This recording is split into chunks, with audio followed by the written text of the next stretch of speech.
Perfect. Hi, my name's Georgie, and tonight I have a very special guest. She's taught me everything I know about hypnotherapy and counselling skills, and she's going to help us understand some of the counselling skills and hypnotherapy skills that we need. So thank you very much, Jo, for joining me. Hi, Georgie. You okay? I'm good, thank you. How are you? Yeah, really well, thank you. Awesome.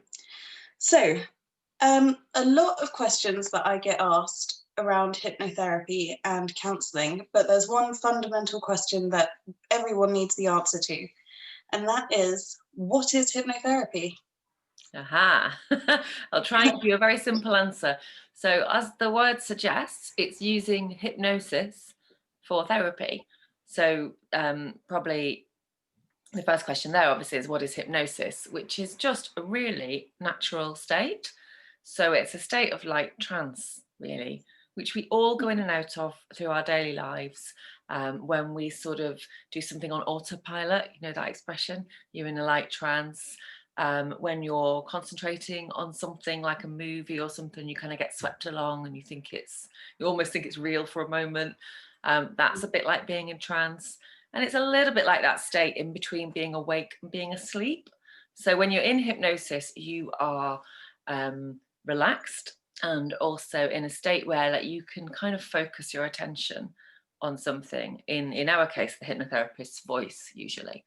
So what hypnotherapy does is it gives us a sort of direct line to that subconscious mind that only becomes available when we are between awake and asleep and in that really relaxed state. So it's used in that way, really, so that in therapy, rather than talking always to the conscious mind and trying to retrain the conscious mind, we're getting to the subconscious, which is where actually a lot of people's issues and problems and worries originate. I heard somebody say once that when you talk to the conscious and you tell it, that's it now, I'm going to kick this habit, or I'm going to go on a diet, and you've decided that's what's going to happen. You've put your whole heart into it. And then the next day you wake up with those almighty cravings and straight away you're done. And I think that is the subconscious just not having the message. It didn't get the memo that you're doing this now. Yeah, absolutely. And also the subconscious has its own reasons for believing that the habit you're trying to kick is a good thing. So it's trying to hold on to it. It's desperately trying to hold on to, whether it's the chocolate or the cigarettes or, you know, whatever it may be, because it believes that it's doing you good, where your conscious mind thinks something different. So it's getting the two, it's getting into that subconscious and convincing it otherwise. Definitely. I love it. So how does hypnotherapy work? A good question. It's interesting. What happens? You have to start by thinking what happens when we go into hypnosis, and that is that our brainwaves slow down. So things are happening in our brain, again, perfectly natural, and they slow down to such a point that we become more suggestible. So the kind of, I like to think of it as a bouncer on a nightclub. The little guy on the floor, like the conscious mind that goes, no, I'm not going to accept that suggestion. He's sort of taken a night off, so you can sneak in with your trainers on and get away with it, you know. So we're kind of just bypassing that doorman with our suggestions and go into that subconscious mind, which actually is like a sponge. It will soak up and accept what we tell it quite easily and quite quickly. So it's a really simple process. It happens to us all the time, right? We're all being kind of hypnotized all the time by advertising, by things that we read and see and hear. So all we're doing is just focusing those suggestions and replacing any negative beliefs with positive ones, which works really well. I love it. So what does it work well for? There must be something that's better for hypnotherapy than others. What do you think they are? I think so. I think in my practice, I've been practicing for about 6 or 7 years now, I think, and it can be used with a lot of issues, but primarily I would say anxiety. It works extremely well. Phobias, habits you've mentioned, kind of the self-defeating behaviours, the things that we know, like you say, in our conscious brain we need to change, but we can't seem to do that. It works well for anything like that, but stress and anxiety especially, because it does help the relaxation, sleep as well. Yeah. So do you think hypnotherapy wears off after a while? That's something that I get asked quite often. How long does it last? Or is there something that will undo it?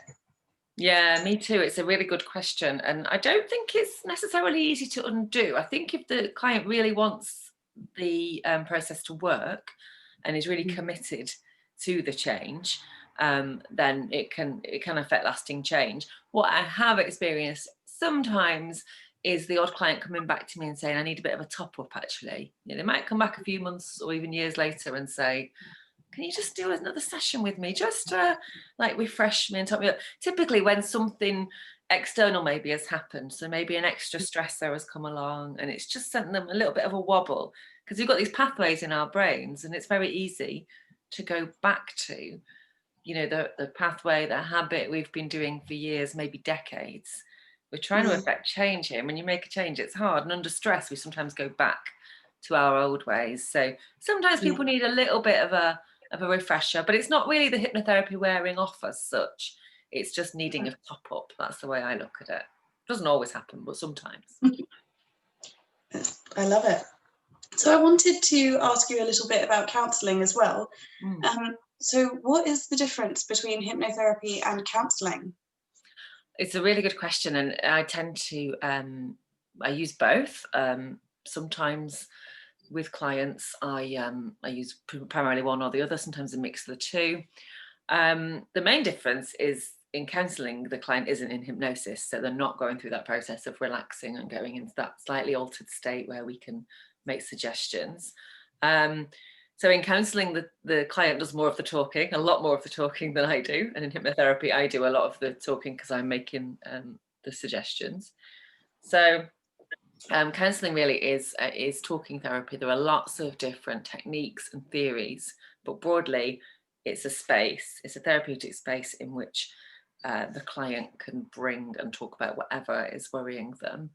And my role as the counsellor then is not to offer solutions or to offer advice, certainly not, but to sort of hold up a mirror and help the client to understand what's going on for them and find their own way through, to empower them really. Both things are about empowering people, I think, but counselling is more of a talking therapy, whereas hypnotherapy, there's a bit of counselling skills that comes into it, obviously, when we're getting to know the client, but it's a bit more... I feel like it's more direct. It tends to be a little bit of a quicker therapy as well, I would say, in my experience. Cool, thank you so much. So how do you decide whether a client would be better suited to hypnotherapy or counselling? It sort of depends, and it also changes as you go through the work. So it's not uncommon for a client to come to me looking for hypnotherapy and then end up going into counselling. Or probably more frequently what happens is somebody comes to me for counselling, and through the process of our work, I start discussing, do you know what, have you ever thought about trying hypnotherapy for your anxiety, for example, if that's the issue? So it can be a combination of the two, but broadly it's to do with whatever the presenting issue is. So if somebody comes to me and says, I want to stop biting my nails, for example, it's a very obvious, clear candidate for hypnotherapy, really. I'm not going to say, right, let's have 6 or 8 sessions of deep, analytical counselling and talk about why did you first start biting your nails and going into really deep stuff. It perhaps doesn't need that. Perhaps needs quite a simple habit changing, quick treatment with hypnotherapy, really. But if somebody comes to me with grief, for example, I do a lot of work with grief and loss. Probably not going to use hypnotherapy in that instance, very unlikely actually. It's more about talking and working through the feelings. So it's much more suited to counselling. So it entirely depends on the individual, but it can also change, of course. So one last question for you, Jo. Sure. If you had a favourite, which would it be, counselling or hypnotherapy? You did say I haven't asked me to choose my favourite child. It's my sneaky one I got in there. I can answer that. It's really difficult because they are quite different but interconnected. I think I like hypnotherapy because it can be quite quick in terms of seeing results, and I enjoy that. On the client's behalf, I enjoy that. I like counselling for the opposite reason, because it can be quite slow. You can spend a lot of time getting to know somebody and really doing deep, thorough work. These are all generalizations. But yeah, do you know what? On balance, though, I'm going to, because you're going to press me to choose one, aren't you? I am a little bit, yeah.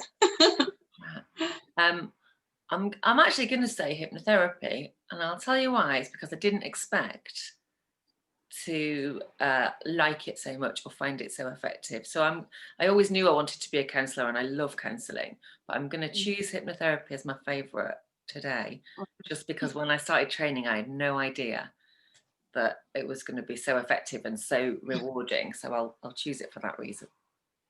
Well, thank you so much, Jo. Thank you for answering all of my questions and being so open and honest about everything. Hopefully we have cleared things up for a lot of people. So Hope thank so. you. Thanks for having me. Thanks for coming on. It's really good to Well, Bye. good night, everyone. Take care. Happy Christmas. Bye.